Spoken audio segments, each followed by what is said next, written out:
Alors, comment se positionner face à la Chine? L'exemple des JO est frappant. On en parle avec vous, Christophe Jaffrelot. Bonjour. Bonjour. Et merci d'être en direct sur France 24. Vous êtes directeur de recherche au CERI Sciences Po CNRS et vous publiez une note pour l'Institut Montaigne, Europe, Inde. Quelles ambitions face à la Chine? On va en parler dans quelques instants. Mais d'abord, donc, sur cette question des JO, les Américains enverront leurs athlètes, mais pas leurs diplomates. Les Français disent vouloir se coordonner avec les Européens. Pas sûr qu'il y ait consensus sur le sujet. Oui, alors pour ce qui est de Biden, c'est logique, en un sens, de monter en gamme. Il cherche à faire de la défense de la démocratie la marque de fabrique de son mandat. Le sommet des démocraties qui aura lieu cette semaine est le coup d'envoi de cette grande campagne, donc que l'on cherche à mettre la Chine en difficulté sur ce terrain, c'est parfaitement logique. Qu'ils mettent aussi en difficulté ses partenaires, c'est une espèce de conséquence imprévue ou imprévisible. Et ce n'est pas la première fois. Et ce ne serait pas la première fois que les Américains partent devant et que les Européens aient à suivre. Que les Européens aient du mal à se mettre d'accord sur un sujet comme celui-là, c'est assez logique aussi, puisqu'en fait, la dépendance commerciale de l'Allemagne, par exemple, par rapport à la Chine, est bien plus grande que de la France. N'oublions pas que la Chine est le premier partenaire commercial de l'Allemagne depuis 2015.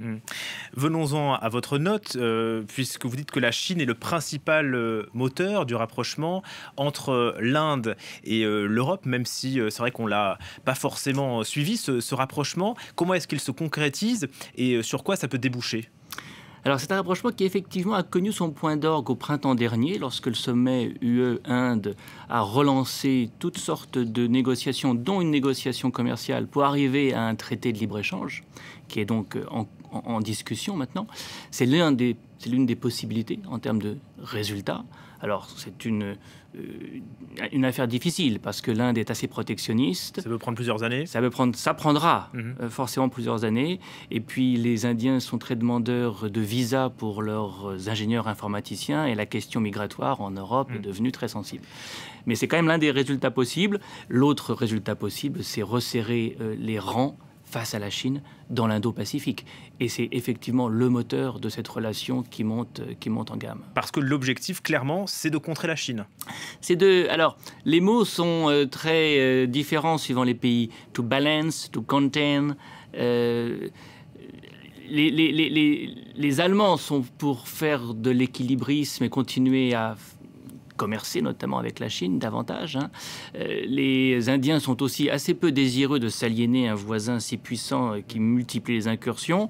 Mais en gros, oui, il s'agit de faire en sorte que, notamment pour préserver la liberté de circulation dans l'océan Indien et dans l'océan Pacifique, et il y ait une coalition suffisamment forte face à la Chine. Parce que vous dites que la Chine est perçue comme une menace de plus en plus existentielle par l'Inde et par l'Europe. Comment ça se concrétise, ça aussi? Alors, côté indien, c'est évident.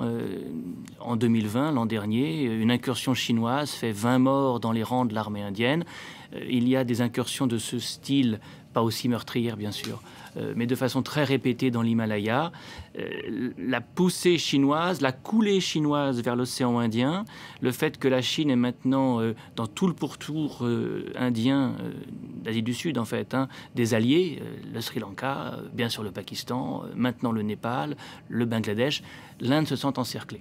Et ça, c'est l'une des conséquences de la fameuse route de la soie, à la fois maritime et terrestre. Pour les Européens, bien sûr, la menace n'est pas aussi directe. Mais on la sent monter sur les voies de communication qui permettent d'alimenter les marchés européens et dans l'autre sens, à l'export, les marchés asiatiques. Et puis on la sent monter aussi grâce, ou plutôt à cause, de tous ces investissements chinois en Europe. Bien sûr en Europe orientale, mais aussi en Grèce, mais aussi au Portugal, en Italie. Donc l'idée qu'il y a maintenant péril à la demeure, à des degrés différents et partagés par ces deux ensembles, qui se sentent aussi un petit peu les laissés pour compte du nouveau duopole. Il y a quand même une espèce de triumvirat qui se met en place, Chine-États-Unis. Où sont les puissances secondaires, entre guillemets, dans cet univers? Elles se rapprochent pour exister davantage. En tout cas, pour se rapprocher de l'Inde, il va falloir régler quelques questions, à commencer peut-être par les droits de l'homme, puisqu'on sait que l'Inde de Narendra Modi fait la guerre aux musulmans, dans une moindre mesure à la minorité chrétienne. On est en plein nationalisme hindou. Sur cette question, comment est-ce que les pays européens, et notamment la France et l'Allemagne, vous l'expliquez très bien dans la note, se positionnent-elles? Ils sont à nouveau en ordre dispersé, effectivement. C'est-à-dire que pour l'Allemagne, la question des droits de l'homme est débattue au Parlement, est portée par des ONG, fait partie du débat public. Et ce débat, d'ailleurs, s'est transporté au Parlement européen, en partie à travers des élus allemands. La France est beaucoup moins regardante de ce point de vue-là, sans doute en raison de ses intérêts géostratégiques. La France est une puissance résidente de l'océan Indien. Elle y a presque 2 millions de ressortissants.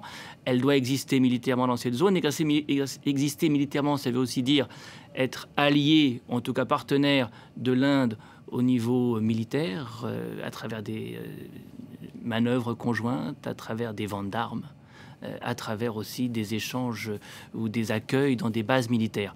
Donc on est effectivement, entre Allemands et Français, sur des répertoires qui vont devoir converger, et c'est l'un des dossiers, l'Indo-Pacifique, que le président Macron va porter lors de la présidence française de l'Union européenne, qui commence le mois prochain. On verra jusqu'où est-ce que le rapprochement peut aller. On l'évoquait, le protectionnisme indien, qui est l'autre obstacle à ce rapprochement entre l'Inde et l'Europe. Comment est-ce que les entreprises européennes le perçoivent? Alors ça dépend des secteurs, mais vous avez des secteurs qui ont un accès très difficile au marché indien. L'automobile, pour les Allemands, est un point noir. L'agroalimentaire, pour les Français, est un point noir. Et vous n'avez pas seulement des barrières tarifaires, des droits de douane très élevés parfois, mais des barrières non tarifaires, des normes phytosanitaires qui rendent le commerce ce qu'il est, 8 fois moins de commerce entre l'Inde et l'Allemagne qu'entre la Chine et l'Allemagne. 6 fois moins de commerce entre l'Inde et l'UE qu'entre la Chine et l'UE.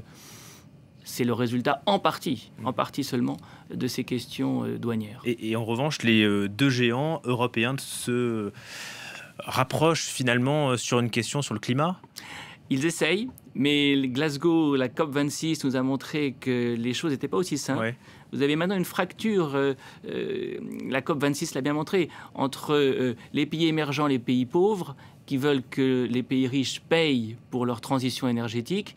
Et là, la barrière, enfin la frontière, sépare l'Europe et l'Inde d'une manière très claire. Et la question subsidiaire, c'est le charbon, auquel l'Inde est très attachée. L'Allemagne aussi. L'Allemagne aussi, mais elle a, avec son nouveau gouvernement, décidé d'accélérer la transition. C'est un projet, oui. Et donc, même sur la question du charbon, il est possible que Européens et Indiens ne se retrouvent pas sur la même longueur d'onde. Donc, il y a une volonté de rapprochement sur le climat, mais il y a encore du chemin à parcourir. On renvoie donc à cette note pour l'Institut Montaigne Europe Inde. Quelles ambitions face à la Chine? Merci beaucoup Christophe Jaffrelot pour votre analyse sur France 24.